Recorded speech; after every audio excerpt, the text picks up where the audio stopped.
but in particular, I really want to try and emphasize the connection of nature to people and local communities, because ultimately, everything that we value and rely on in life depends on nature.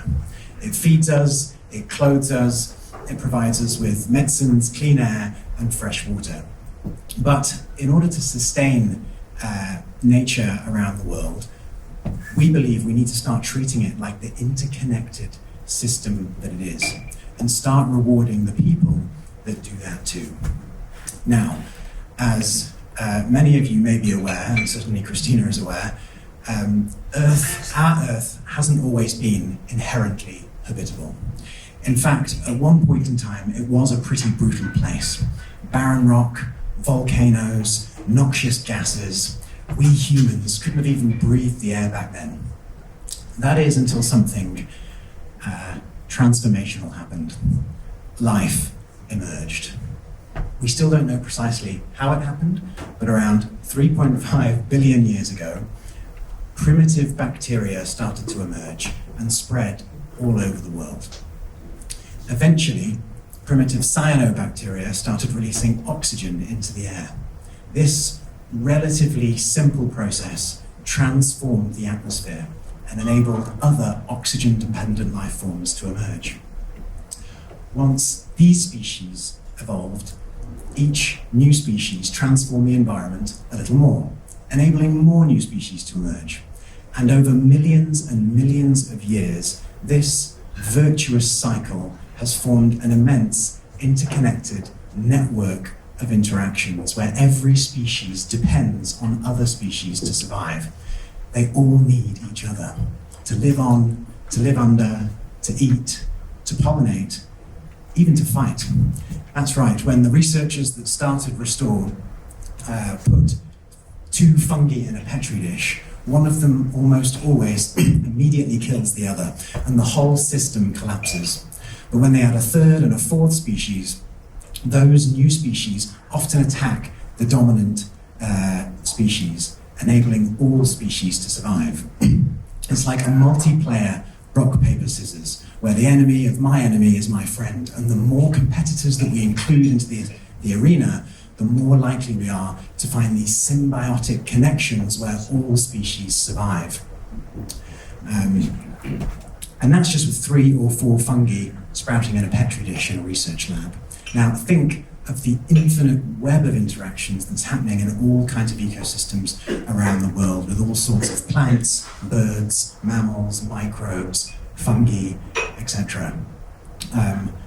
Diversity really does beget diversity.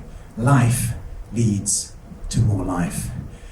It's this infinite network of connections that has brought stability and balance to our ecosystems, these virtuous cycles that have ultimately led to you and I being alive and here in this room today. However, as we are all aware, humans are breaking this essential cycle. Our exploitative approach to growth is degrading these very ecosystems which support us, and we risk turning them back into those lifeless landscapes where humans wouldn't have been able to breathe 3.5 billion years ago. We've lost about half of Earth's forests, and less than 3% of our ecosystems remain in their natural interconnected state. The scale of the destruction is absolutely devastating, and the fundamental problem at the heart of all of this is the more we exploit these ecosystems, the more we grow. However, I'd like to just talk about one example, and take coffee as an example. But maybe I can just take a quick survey, a show of hands. How many of you started your day with a cup of coffee?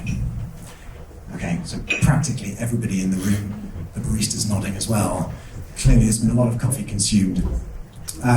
Well, the drink that so many of you started your day with is actually produced in one of these oldest growing coffee regions of India, where the yellow mark is there on the Restor map, Korg. Now I can show you a typical coffee cultivation in this region. You can see the land has been cleared, the forest has been cleared to make room to plant coffee trees. But in order to grow quickly and yield a big crop, they need pesticides and fertilizers, as well as water, and lots of it. As much as 140 litres are needed to grow the beans for a single cup of coffee. Now, I don't want to pick on these particular farmers, I just want to show you a typical example of how agriculture works all over the world. And it's typical because it works, at least for a while. Pesticides, fertilizers, and irrigation do increase crop yields. And so a vicious cycle begins with more land clearing, more pesticides, more fertilizers, more irrigation, more deforestation, until biodiversity, soil fertility, water resources, and local livelihoods are depleted.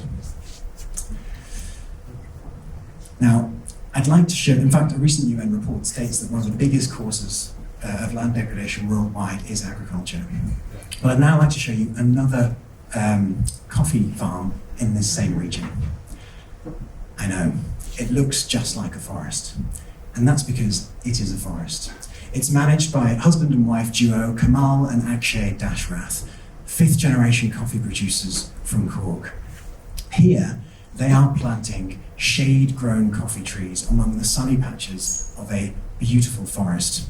The surrounding ecosystem traps water and nutrients which allow these coffee beans to grow and produce berries without irrigation or fertilizer.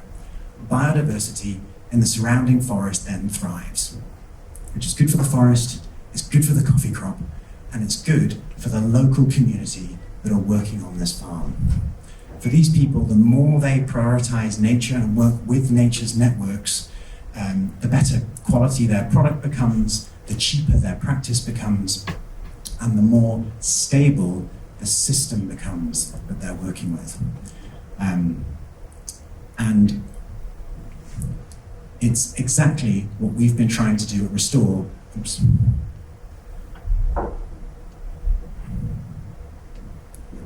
And this is exactly what we've been trying to do at Restor over the last 5 years, is find these local heroes of the restoration movement and start to find and connect them and learn from what they are doing. What is the secrets to success?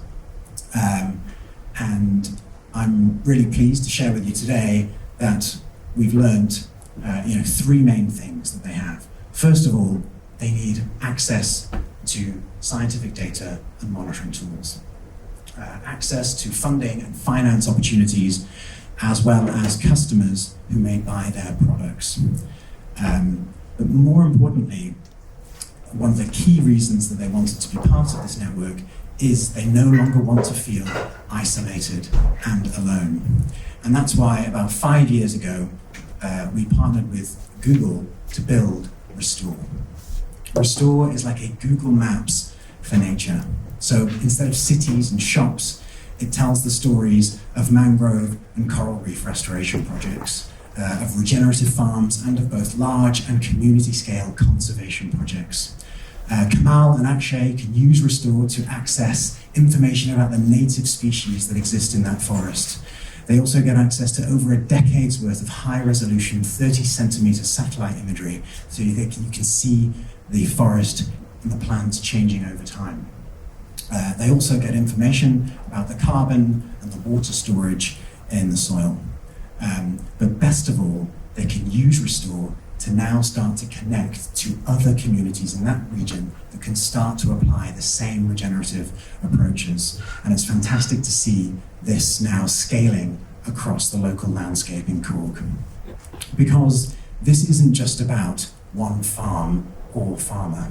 It's about a worldwide movement, a collective effort that can rapidly accelerate our transition to a more regenerative economy. And I'm really proud and pleased to announce today that we're actually starting to work with more and more companies and leading governments who are using Restor to supercharge community-led restoration and conservation efforts globally. We've now got fast-moving consumer goods companies that are using Restor to monitor around landscapes that they're purchasing from in Indonesia. ADM, a partner of the Valley here, are using Restor to find restoration projects close to their supply chains in Europe. The government of Guatemala is using Restor to monitor their Payment for Ecosystem Services program, which is benefiting 185,000 people across the country. And Manulife, one of the world's largest owners of natural capital, forest and farmland, is testing the new Seed Biocomplexity Index with this. This is the first standardized holistic measure of the state of nature across genetic, species, and ecosystem level diversity. But best of all, we're now connecting all of this work and reporting all of this work to the UN FAO, which is the holder of the Global Biodiversity Framework. So they can show to 196 countries that sign the Global Biodiversity Framework how local communities are contributing to the goal of protecting and restoring 30% of degraded lands by 2030. When we can start to connect these communities to real value chains and national level biodiversity targets, we really start to see the potential for these virtuous cycles that are re-emerging to appear in all sorts of different ecosystems around the world. When we make healthy nature the economic choice, we really start to see this movement build and scale its momentum. Now, Restor, with 250,000 projects, is a finalist for the Earthshot Prize. We're a partner to the Global Biodiversity Framework and an advisor to 1T.org and the UN Decade on Ecosystem Restoration. But I'm so excited about joining this network at the Swiss Food and Nutrition Valley, because I think if we can start to connect these projects to our food systems, there is so much potential. We spend every year about $9 trillion on food. Now, imagine the potential we can reach. If every product we choose, we can see the positive impact that it's having on nature and people. Because when 8 billion people all start making decisions that positively impact nature, transformative change is not only possible, we believe it's probable. We've transformed our ecosystems before, from 3.5 billion years ago, which undoubtedly means that we can do it again, so that nature and people can thrive. Thank you very much for your time.